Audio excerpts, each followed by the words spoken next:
Hello বন্ধুরা, তোমরা জানো মোহামেডান স্পোর্টিং ক্লাব আগামী 5ই অক্টোবর কিন্তু ম্যাচ খেলতে চলেছে মোহনবাগানের সঙ্গে। এবং এই যে ম্যাচ রয়েছে এটা কলকাতার যুবভারতী ক্রীড়াঙ্গনে অনুষ্ঠিত হতে চলেছে। যদিও এটা মোহামেডানের অ্যাওয়ে ম্যাচ, কারণ তোমরা জানো মোহামেডানের হোম গ্রাউন্ড কিন্তু হচ্ছে কিশোর ভারতী ক্রীড়াঙ্গন।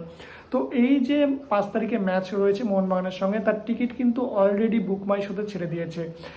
বুক মাই শোতে যে টিকিটের দাম রয়েছে সেটা কিন্তু 50, 100, 200, 500, 2000 এবং 2500 টাকা রয়েছে, যার মধ্যে অলরেডি কিন্তু 50 টাকার যে টিকিট রয়েছে সেটা কিন্তু সোল্ড আউট হয়েছে। এইবার যেহেতু মোহামেডানের এটা অ্যাওয়ে ম্যাচ, সেহেতু মোহামেডানের সমর্থকরা কিন্তু একটি নির্দিষ্ট স্ট্যান্ডে বসবে এবং সেটা কোন স্ট্যান্ডগুলো হবে, অর্থাৎ তোমরা কোথা থেকে টিকিট কাটবে সেইগুলোই বলে দেবো এখন।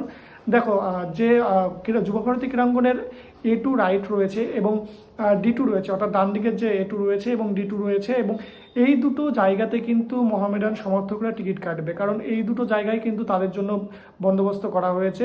এবং তোমরা কিন্তু অলরেডি বুক মাই শোতে টিকিট পেয়ে যাবে। তো তোমরা যারা টিকিট কাটতে ইচ্ছুক, এই খেলাটি 5 তারিখে দেখতে ইচ্ছুক, তারা কিন্তু টিকিট কাটা শুরু করে দাও বুক মাই শো থেকে।